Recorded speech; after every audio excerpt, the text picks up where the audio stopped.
और श्री राधा जी के गोद से सुखदेव जी का जन्म हुआ है कैलाश पर्वत में। ध्यान से सुनिएगा, कैलाश पर्वत में सुखदेव जी का जन्म हुआ एक पक्षी और पक्षिणी के गर्भ से अंडे के रूप में। और जैसे वहां अंडे का जन्म होता है, अचानक आंधी चलने लगी, तूफान चलने लगा। तो जो पक्षी और पक्षिणी थे ना, उस अंडे को छोड़ दिए वहां पर और वहां से उड़ गए। अब वह अंडा वहीं रहा। नारद जी महाराज को ये बात पता चल गया कि सुखदेव जी का जन्म हो गया है अंडे के रूप में। तो आज नारद जी पधारे, नारायण नारायण नारायण नारायण। नारद जी पधारे, मैया पार्वती ने नारद जी को देखा।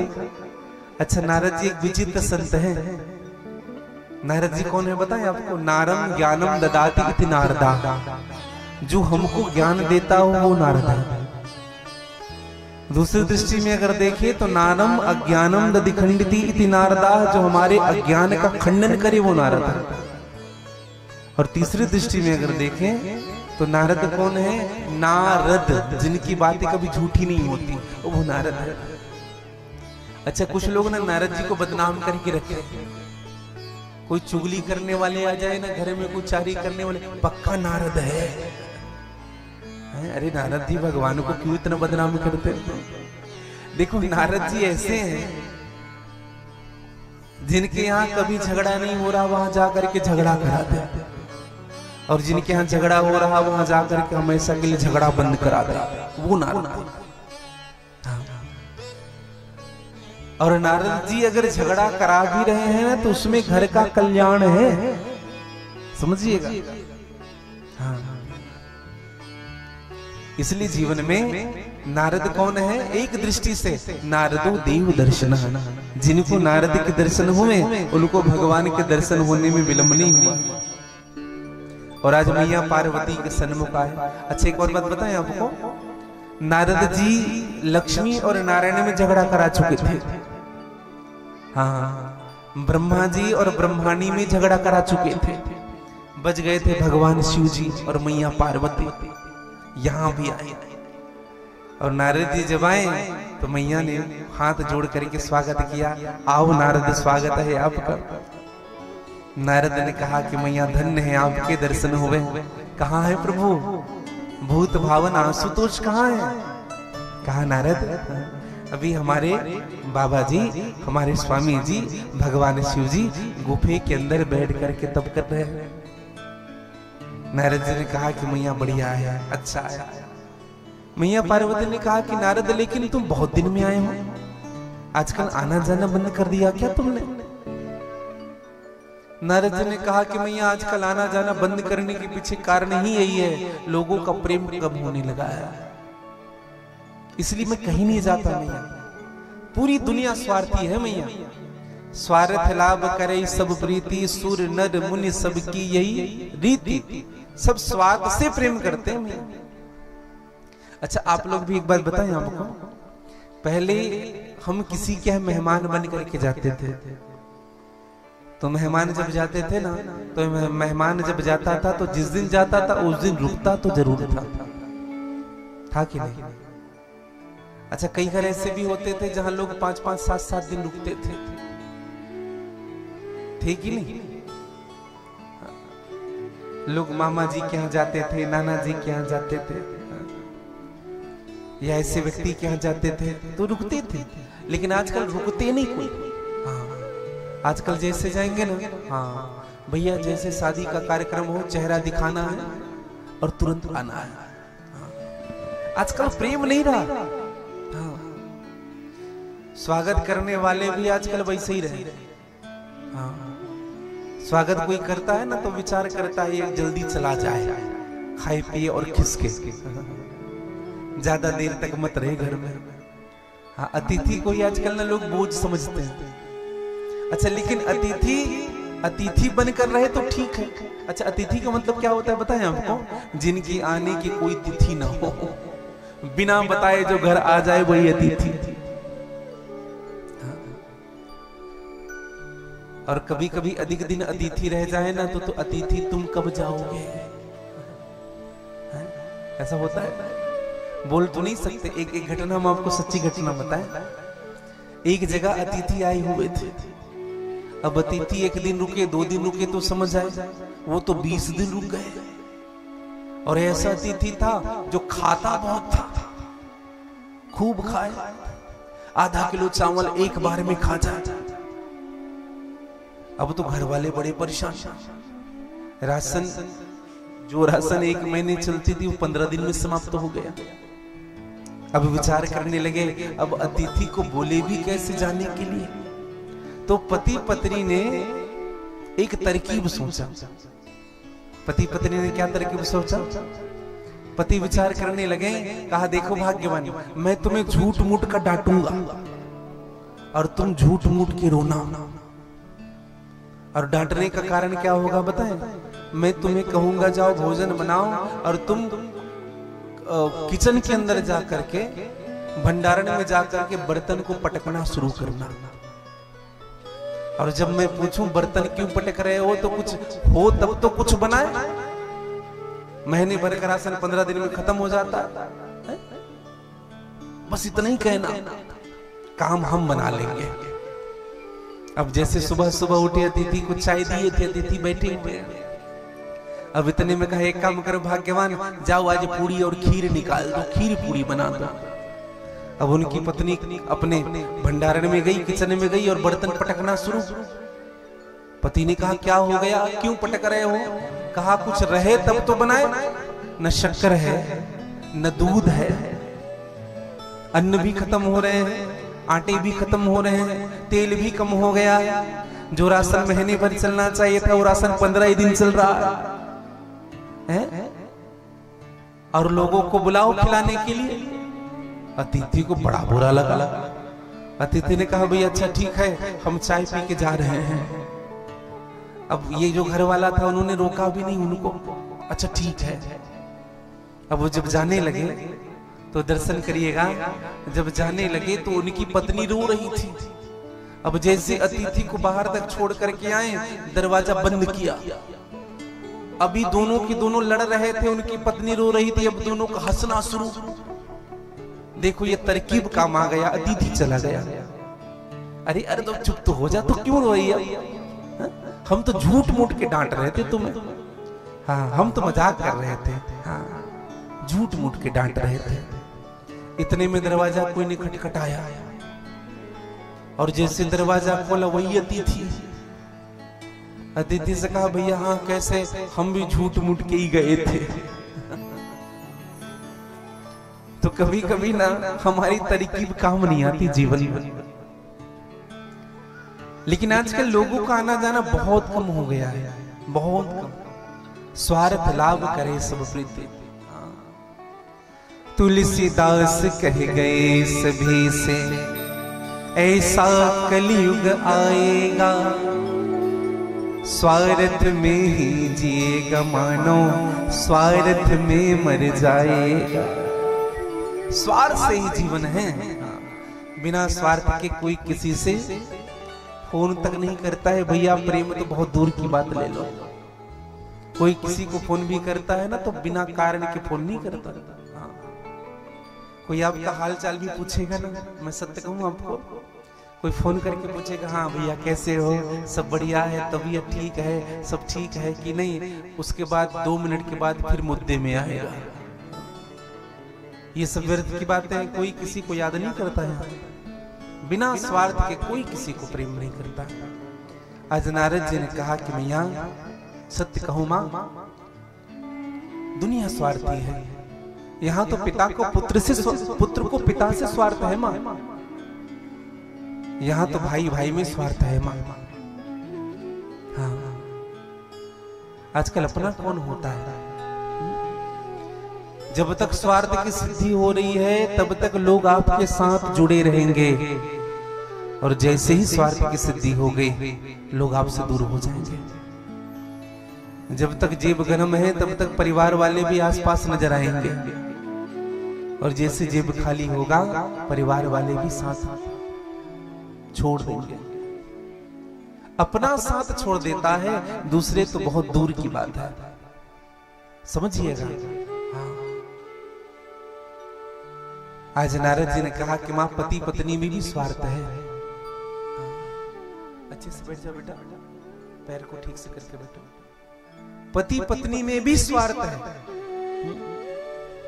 मैया पार्वती ने कहा कि नारद ये बात आप गलत कह रहे हो, पति पत्नी में कैसे स्वार्थ है? हमारे बाबा जी हमसे कोई स्वार्थ नहीं रखते, हमसे कोई भेद नहीं छुपाते। हाँ। नारद जी ने कहा मैया जिनसे प्रेम हो ना, उनसे कोई भेद छुपाना भी नहीं चाहिए।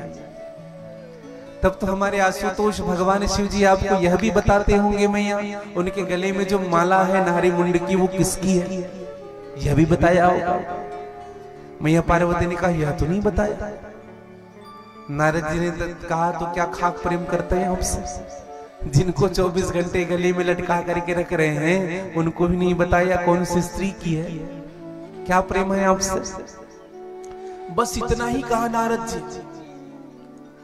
और इतना ही कह करके निकल गए।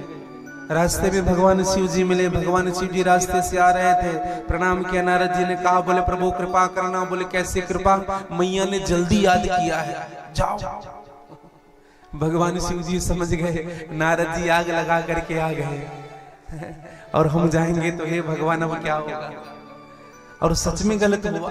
क्या हुआ? जैसे भगवान शिव जी पहुंचे कैलाश पर्वत, अब मेरी मैया कैलाश पर्वत में नहीं है, तो कोप भवन में बैठी हुई है। कोप भवन का मतलब समझते हैं? किसे कहते हैं? स्त्रियां जब नाराज होता थी ना पहले, तो उनके लिए कमरा बना रहता था। हाँ, घर में बढ़िया कमरा बनाते थे, बेडरूम बनाते थे, किचन बनाते थे, हॉल बनाते थे, बैठक बनाते थे, एक और कमरा बनाते थे, और इस कमरे का नाम था कोप भवन। स्त्रियां नाराज हो जाती थी तो उसी कमरे में बैठ जाती थी। एक व्यक्ति हमसे पूछते हैं, गुरुजी आजकल क्यों नहीं बनता है? आजकल भी ऐसा कुछ होना चाहिए। हमने कहा घर का कौन सा कोना कोप भवन से बचा हुआ है? नाराज होने का भी एक स्थान होता था, लेकिन आज की दशा में नाराज कहीं भी हो जाए। लेकिन एक बात आप सबसे कहूं विशेष रूप से, किसी भी व्यक्ति के सामने परिवार है, आप पति पत्नी हैं, लेकिन अपने आप को मेंटेन करना सीखिएगा। आप कहीं शादी में गए हैं, कहीं पार्टी में गए हैं, वही लड़ना शुरू कर दिया। आप अपने चेहरे को भी बहुत अच्छे से मेंटेन करना सीखिएगा। हाँ, keep your voice and facial expression under the control without talking. अपने आप को ऐसे बना करके रखिए कि आप अगर व्यवहार कर रहे हैं तो सामने वाले को पता ना चले कि ये इनसे नाराज है। समझिए, नहीं तो पूरी दुनिया को पता चल जाता है आज पति पत्नी में झगड़ा होगा और आज ये इनसे नाराज है। समझिएगा भैया। आज सुत जी महाराज कहने लगे कि भगवान शिव जी पहुंचे मैया कोप भवन में। भगवान शिव ने पूछा क्या हुआ पार्वती? मां पार्वती ने कहा प्रभु आप यह पूछ रहे हैं कि क्या हुआ, आपको खुद पता नहीं? भगवान शिव ने कहा क्या हुआ, पूछो क्या चाहिए तुम्हें? महादेव के पास ऐसी कौन सी वस्तु है जो हम तुम्हें नहीं दे सकते? मांगो क्या चाहते हो? मां पार्वती ने कहा प्रभु मांगना कुछ भी नहीं है, एक भेद छुपाया है आपने। क्या भेद छुपाया? आपके गले में जो नारी मुंड की माला है वो किसकी है, ये आज तक नहीं बताया। अच्छा, भगवान शिव जी नारी मुंड की माला धारण करते हैं, नर मुंड की नहीं। हाँ। भगवान शिव ने कहा पार्वती ये नारी मुंड की माला और किसी की नहीं है, तुम्हारी ही मुंड की माला है। कहा प्रभु मेरी मुंड की माला कैसे? कहा कि पूर्व जन्म में तुम सती थी, तुम्हारे पिता ने यज्ञ करवाया, एक बार तुम्हारे पिताजी आए ब्रह्मा की सभा में, सबने उठ करके उनका स्वागत किया, लेकिन मैं अपने स्थान पर बैठा रहा। तुम्हारे पिता को बड़ा बुरा लगा और तुम्हारे पिता ने जब घर में यज्ञ कराया सबको आमंत्रण किया, मुझे आमंत्रण नहीं किया। तुम उस समय उस दक्ष की पुत्री थी सती, तुम्हें भी आमंत्रण नहीं किया, लेकिन फिर भी आप जबरदस्ती चली गई। हाँ, जबरदस्ती चली गई और उस यज्ञ में जाकर के सब देवी देवताओं का भाग देखा, मेरा भाग नहीं देखा, तो तुम्हें ग्लानि हुई, दुख हुआ और तुमने अपने देह का वहीं त्याग कर दिया, प्राण छोड़ दिया वहीं पर। मुझे बुरा लगा और जब मैं तुम्हें लेने के लिए गया तो तुम्हारे उस पार्थिव शरीर को अपने कंधे पर उठा करके जाने लगा। बड़ा क्रोध था मुझे पार्वती। भगवान विष्णु ने मेरे क्रोध को समाप्त करने के लिए तुम्हारे पूरे शरीर के टुकड़े किए थे। मां सती के सर्वांग शरीर को काटा गया था। 52 स्थानों में यह शरीर कट कट करके गिरा है, मां आदि शक्ति का, जिनको हम 52 शक्ति पीठ के नाम से जानते हैं। दर्शन करिएगा, केवल बच गया था सर, उन्हीं को भगवान शिव ने गले में धारण कर लिया और इसी को तब से भगवान शिव गले में धारण करके रखे। भगवान शिव ने कहा, पार्वती यह तुम्हारी ही मुंड की माला है जिनको मैंने धारण किया।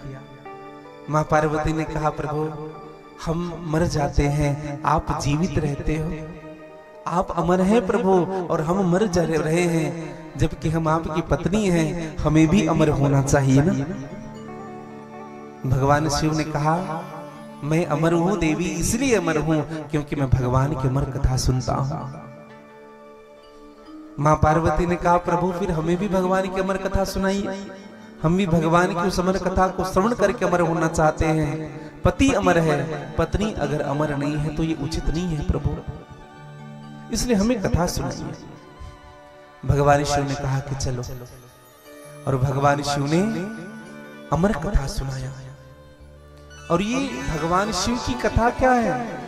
रघुपति भगते संजीवन मूरे, अनुपाने श्रद्धा मति पूरी। ये संजीवनी है भगवान की भक्ति। और अमर कथा प्रारंभ हुई और दर्शन करिएगा, जहां वह तोते का अंडा रखा हुआ है वहीं मेरे भगवान शिव ने मां पार्वती को कथा सुनाया है। सुखदेव जी महाराज अंडे के रूप में जहां जन्म लिए हैं उसी स्थान पर मां पार्वती को भगवान शिव ने कथा सुनाया। और कथा श्रवण करने के 3 नियम बताए गए हैं। सबसे पहला नियम, भगवान की और कथा के सामने बैठकर कथा सुनना चाहिए। जैसे आप लोग यहाँ बैठे हैं ना कथा सुनने के लिए, हाँ, सन्मुख। गोस्वामी जी कहते हैं, सन्मुख हो ये जीव मुह जब ही, जन्म कूट यगनाश ही तभी। सामने बैठने से क्या होता है? हमारे करोड़ों जन्म के पाप समाप्त हो जाते हैं। दूसरा, कथा में व्यर्थ की बातें नहीं करनी चाहिए। कथा में जब हम आते हैं ना तो इधर उधर बातें नहीं करनी चाहिए। हाँ,